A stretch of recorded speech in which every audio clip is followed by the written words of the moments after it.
Selamat sore.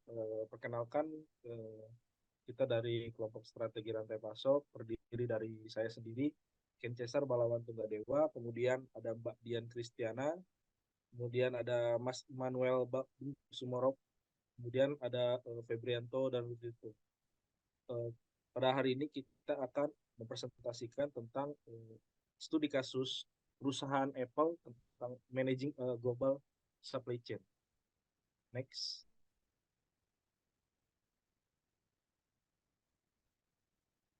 Di slide pertama ini akan dipresentasikan oleh Mas Febrianto.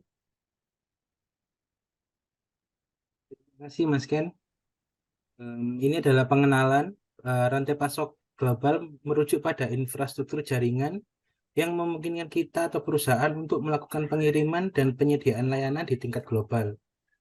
Ini melibatkan perusahaan bekerja sama dengan berbagai mitra bisnis dan pemasok untuk mengoptimalkan efisiensi, mengurangi biaya, dan memenuhi permintaan pasar yang beragam secara global. Manajemen rantai pasok global memiliki kepentingan yang signifikan karena pertama, ini membantu perusahaan memperluas peluang sumber daya.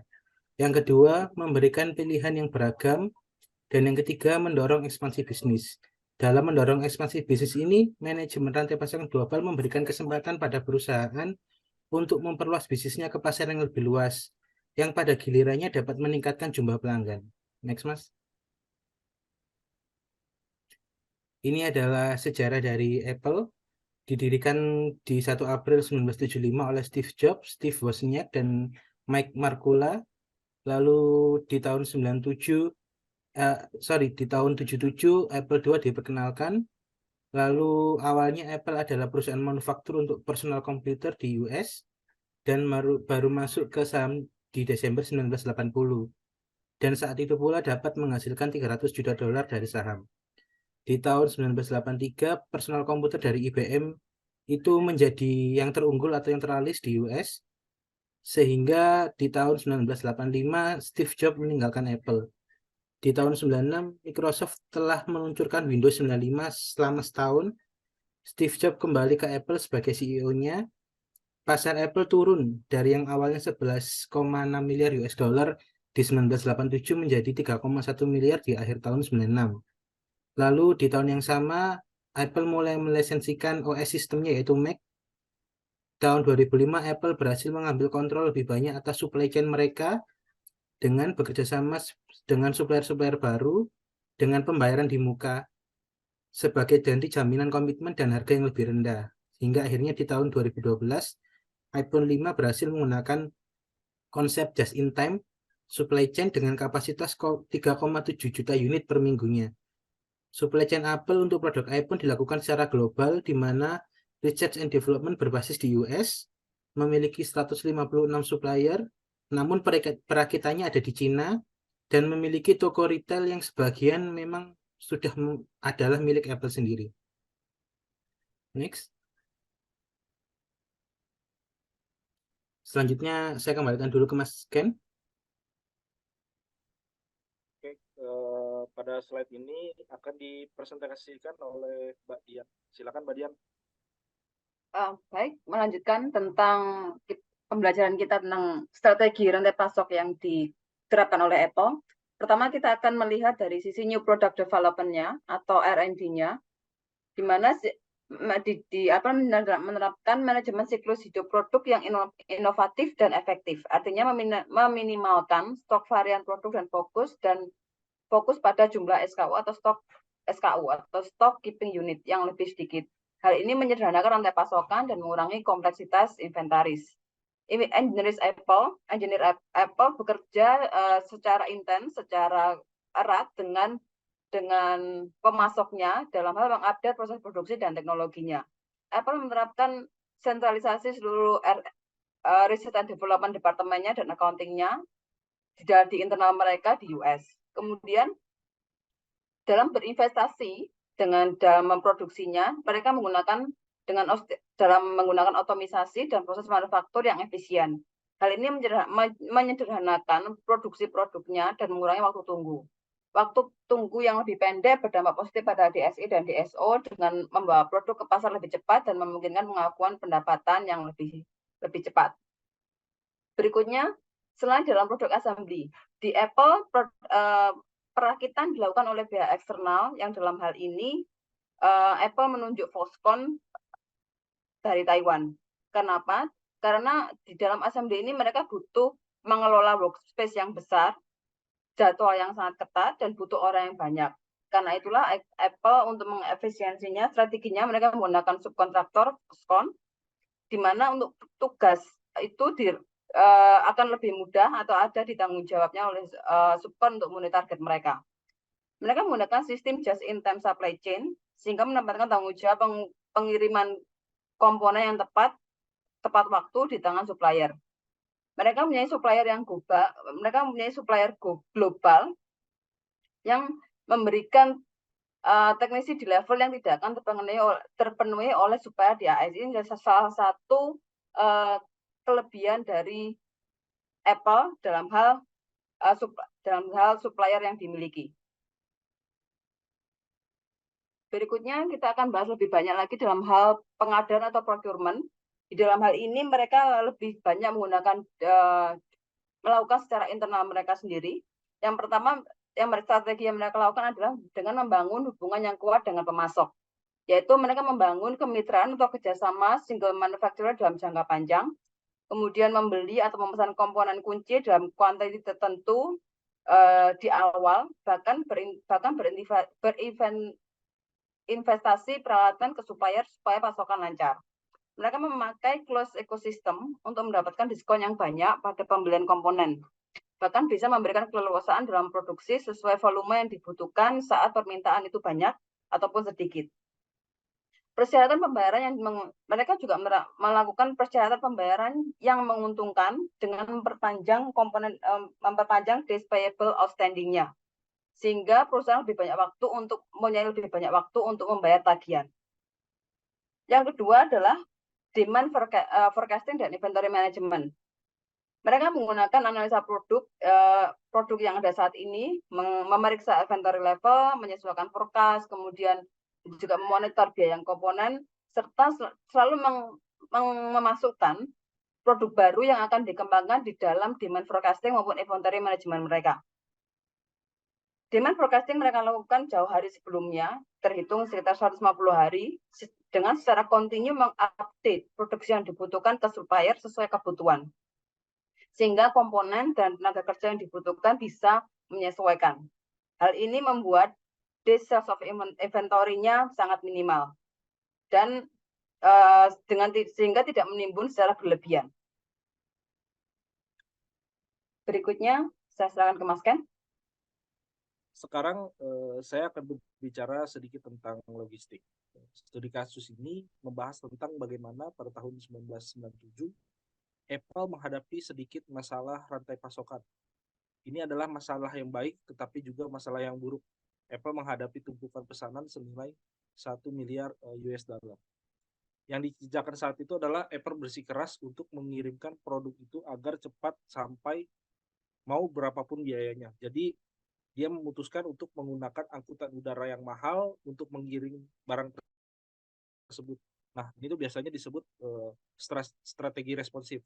Strategi responsif dalam supply chain itu sendiri adalah strategi yang berisi kemampuan supply chain dalam menanggapi dan mengatasi permintaan dalam jumlah yang besar, memenuhi kebutuhan konsumen dalam waktu dekat, terus menangani variasi produk yang banyak, kemudian memberikan pelayanan yang tinggi kepada konsumen, dan terakhir adalah biasanya menangani ketidakpastian permintaan. Nah, jadi pada tahun 98 tersebut Apple membayar sekitar 50 juta US dollar untuk tiket dengan membeli semua angkutan udara yang terjadwal dan yang tersedia pada liburan. Itu untuk memastikan produknya dapat mencapai toko-toko sebelum waktu liburan tiba. Hal ini membuat para pesaingnya menjadi sulit sih, karena pada periode waktu yang sama pesaingnya ini tidak akan bisa mengirim menggunakan angkutan udara, dan juga mungkin bisa jadi juga tidak bisa menggunakan angkutan udara karena mahal tersebut. Terus kemudian proses logistik terbalik di Apple yang membuat hal pertama yang membuat Apple sangat mudah agar pelanggan tahu jika mereka mempunyai masalah dengan salah satu produk mereka. Mereka dapat mengunjungi beberapa pertanyaan kunci tentang apa yang cacat pada produk itu, dan juga dalam satu hari juga saya pikir pelanggan akan diberitahu apakah garansi mereka akan valid. Nah, terus juga dengan menyediakan layanan cepat melalui fungsi logistik terbalik ini, Apple meningkatkan kepuasan pelanggan. Terus juga menurunkan jumlah panggilan pelayanan dan menghilangkan kemungkinan kesalahan pelanggan saat memproses pengembalian, misalnya dengan menggunakan alamat yang salah, terus juga mengembalikan produk elektronik ke depot layanan. Apple memungkinkan mereka mendiagnosis dan mengembalikan barang ke pelanggan dengan cepat, atau memperbaiki masalah dengan menjual produk rekondisi sebagai rekondisi yang bersertifikasi Apple. Next. Kemudian Apple sendiri memiliki retail di berbagai negara. Terdapat 424 toko retail di 16 negara di seluruh dunia, dan Apple Store online yang tersedia di 39 negara.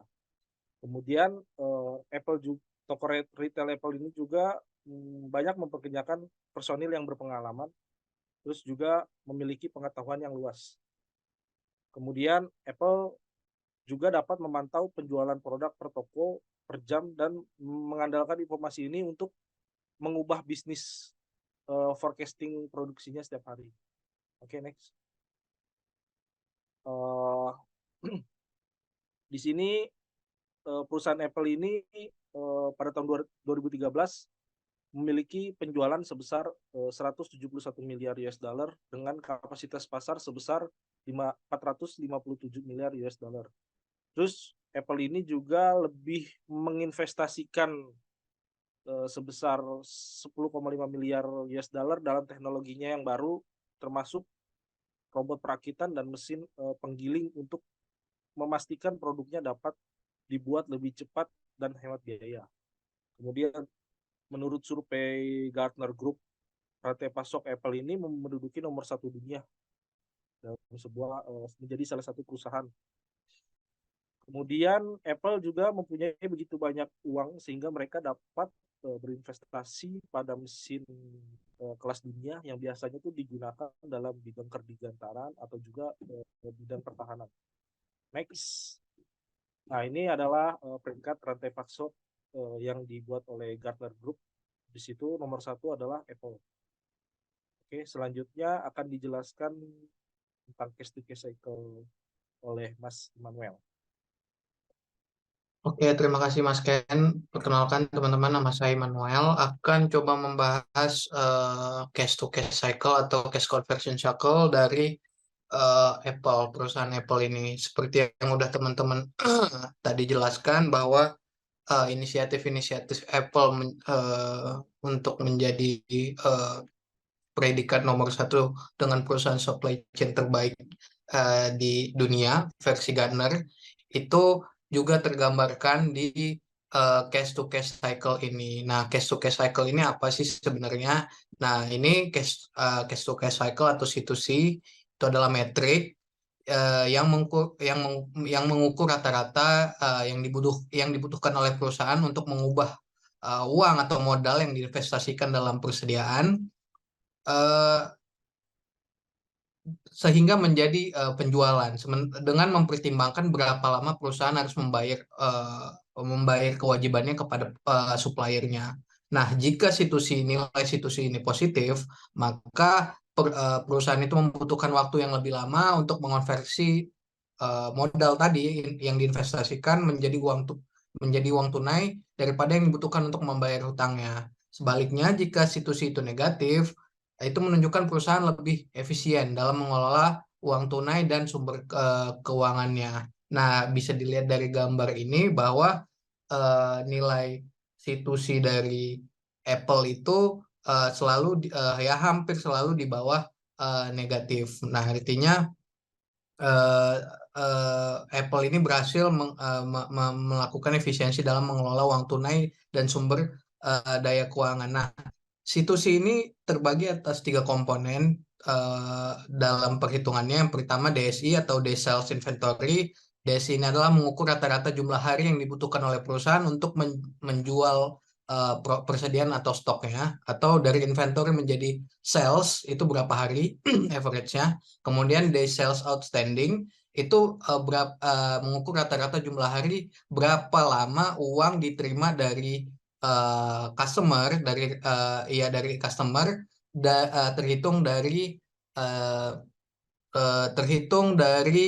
uh, sales itu terbit seperti itu. Kemudian ada juga DPO namanya, Day Payable Outstanding. DPO ini mengukur rata-rata jumlah hari perusahaan yang dibutuhkan perusahaan untuk membayar tagihan kepada supplier atau kreditor. Nah, semakin tinggi DPO, semakin lama perusahaan bisa menunda pembayaran kepada pemasoknya, tentunya dengan beberapa skema yang Apple sudah jelaskan tadi di belakang oleh teman-teman. Nah, ini juga tergambar bisa kita lihat DPO dari si Apple ini sangat tinggi. Artinya apa? Artinya si